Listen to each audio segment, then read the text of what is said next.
اور میرا گھر خاموشی سے ہار رہا تھا۔ میری زندگی کا ایک ہی اصول تھا، زیادہ سے زیادہ کماؤ، کم سے کم خرچ کرو اور باقی سب پاکستان بھیج دو۔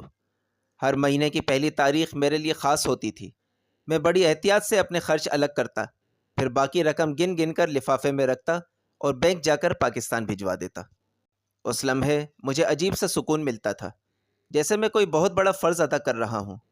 امی، ابا، زبیر، شمسا، سب کے چہرے میرے ذہن میں آتے اور میں خود کو مطمئن کر لیتا کہ میں ایک اچھا بیٹا اور اچھا بھائی ہوں۔ لیکن میرے اپنے گھر والوں کے چہرے آہستہ آہستہ اداس ہوتے جا رہے تھے۔ نجمہ اب اکثر مجھے سمجھانے کی کوشش کرتی، مگر میں ہر بار اسے ٹال دیتا۔ ایک رات وہ میرے پاس آ کر بیٹھی، اس کی آواز میں تھکن بھی تھی اور درد بھی۔ زاہد، کب تک یہ سب چلے گا؟ میں نے بغیر اس کی طرف دیکھے کہا۔ کیا مطلب؟ یہی کہ تم سارا پیسہ وہاں بھیج دیتے ہو اور یہاں ہم ہر چیز کے لیے ترستے ہیں۔ میں نے گہری سانس لی، جیسے اس کی بات مجھے بوجھ لگ رہی ہو۔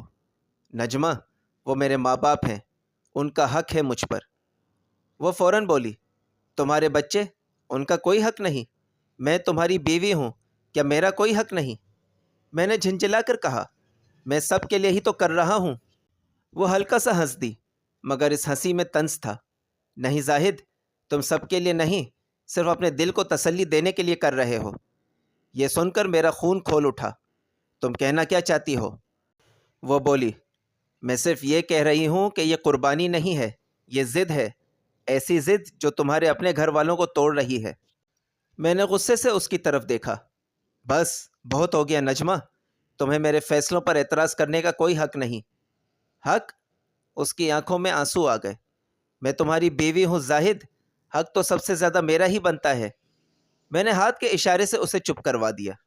بس مجھے اب بحث نہیں کرنی، جو میں کر رہا ہوں ٹھیک کر رہا ہوں، اور آئندہ اس موضوع پر بات مت کرنا۔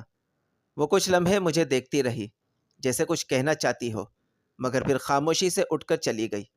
اس کے جانے کے بعد کمرے میں عجیب سی خاموشی چھا گئی، لیکن میں نے اس خاموشی کو بھی نظر انداز کر دیا۔ میں نے خود کو یہی سمجھایا کہ میں قربانی دے رہا ہوں، مگر حقیقت یہ تھی کہ میں اپنی ہی ضد کا قیدی بنتا جا رہا تھا۔ جنوری سن 2002، پورے 20 سال گزر گئے تھے مجھے نیو یارک کی گلیوں میں محنت کرتے ہوئے۔ وقت نے میرے بالوں میں سفیدی گھول دی تھی، مگر دل میں ایک ہی خواہش باقی تھی، اپنوں کے درمیان واپس جانا۔ آخرکار میں نے فیصلہ کر لیا، اب میں ہمیشہ کے لیے پاکستان واپس جا رہا ہوں۔ جب میں نے یہ بات نجمہ کو بتائی تو وہ کچھ لمحے خاموش رہی، پھر آہستہ سے بولی، سچ میں؟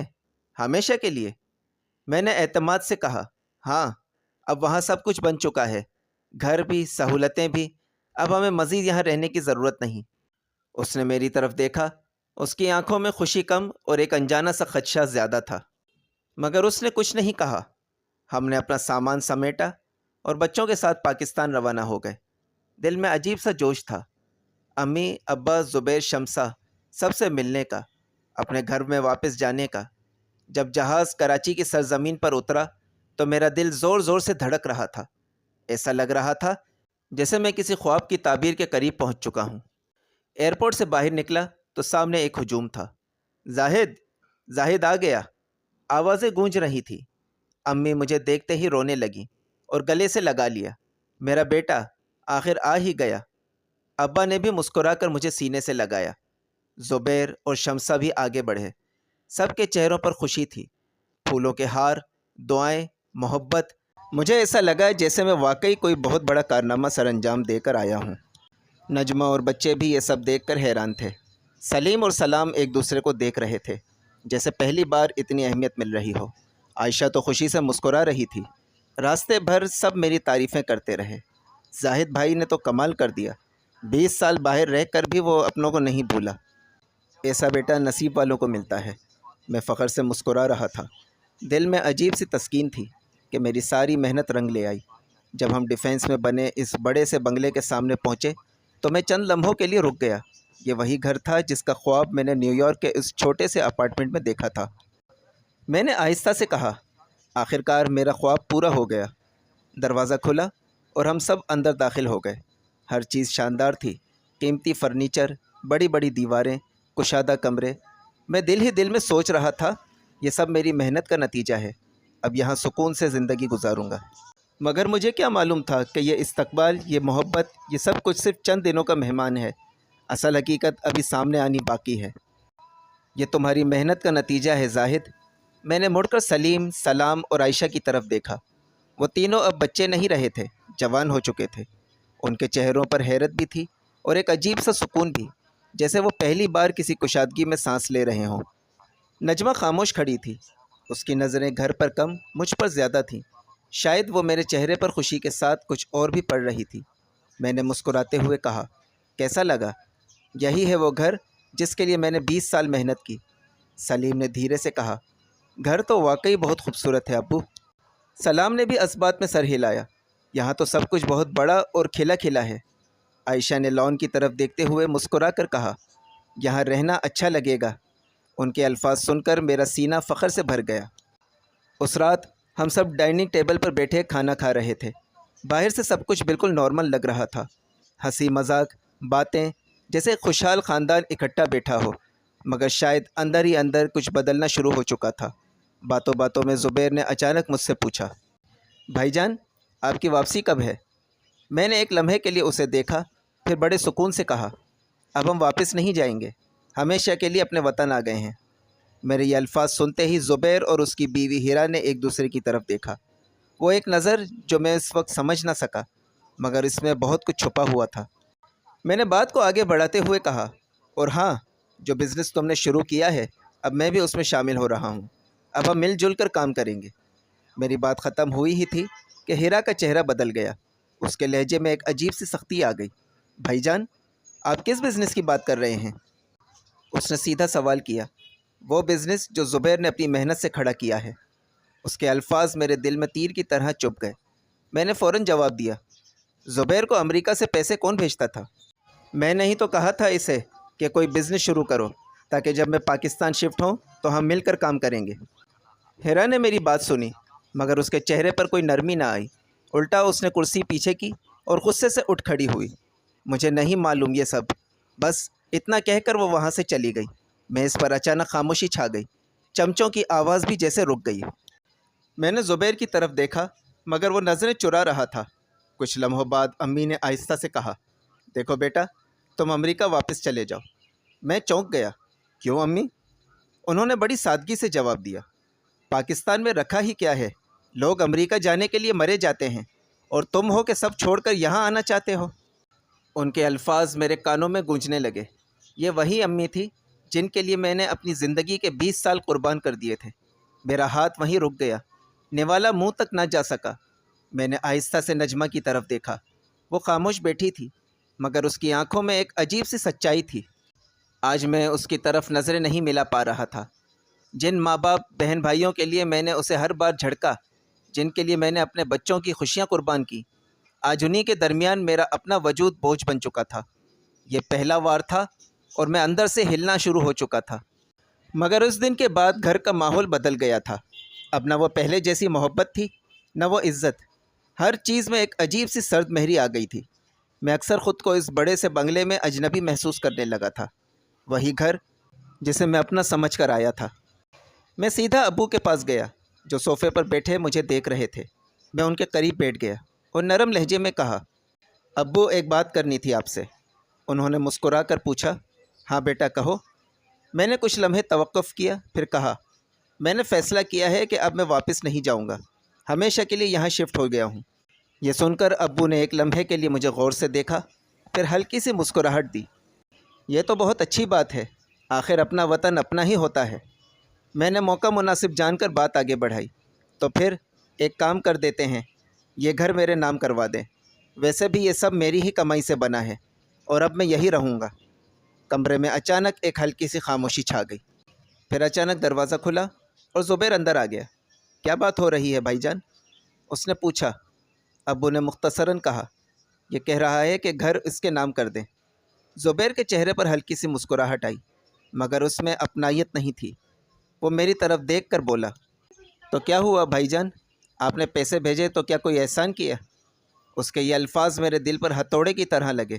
میں نے فوراً کہا، احسان؟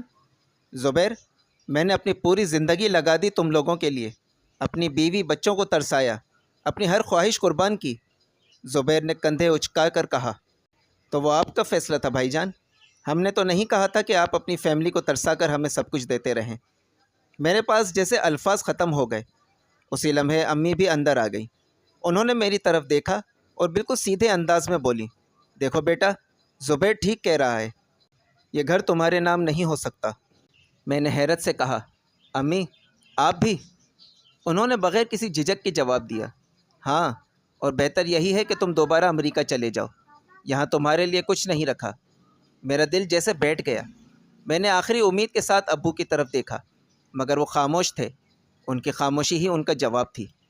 اس لمحے مجھے یوں لگا جیسے زمین میرے قدموں کے نیچے سے نکل گئی ہو۔ 20 سال کی محنت، ہر بھیجا گیا ڈالر، ہر قربانی، سب ایک لمحے میں بے معنی ہو گئی۔ میں وہاں سے اٹھا اور آہستہ آہستہ باہر آ گیا۔ باہر آ کر میں نے نجمہ کو دیکھا۔ وہ خاموشی سے کھڑی تھی، جیسے سب کچھ پہلے ہی جانتی ہو۔ میری آنکھوں میں نمی تھی اور دل میں ایک ہی سوال گونج رہا تھا، کیا واقعی میں نے سب کچھ غلط لوگوں پہ لٹا دیا؟ اس گھر میں رہتے ہوئے میں ہر دن تھوڑا تھوڑا ٹوٹتا گیا۔ اب نہ کوئی عزت باقی رہی تھی، نہ وہ محبت جس کے لیے میں سب کچھ قربان کر آیا تھا۔ زبیر اب مجھ سے نظریں ملا کر بات بھی نہیں کرتا تھا۔ صرف 3 ماہ لگے تھے مجھے حقیقت سمجھنے میں، وہ حقیقت جسے نجمہ برسوں سے مجھے سمجھانے کی کوشش کر رہی تھی۔ ہیرا کے لہجے میں صاف تحقیر آ چکی تھی۔ امی اور ابو وہ بھی جیسے مجھ سے دور ہو گئے تھے۔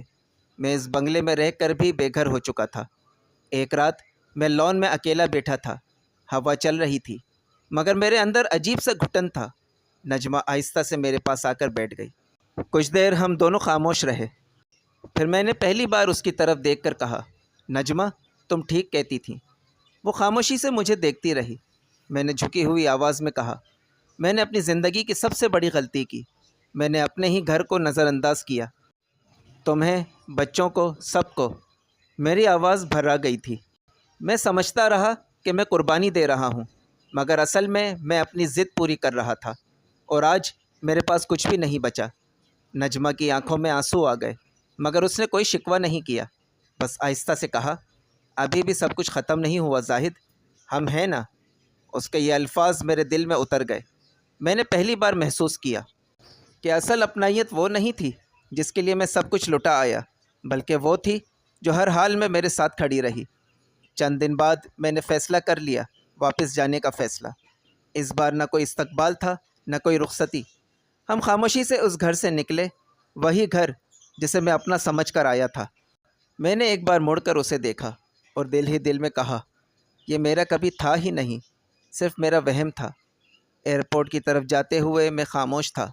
سلیم، سلام اور عائشہ بھی خاموش تھے، مگر اس بار ان کی خاموشی میں شکوہ نہیں تھا، بلکہ سمجھداری تھی۔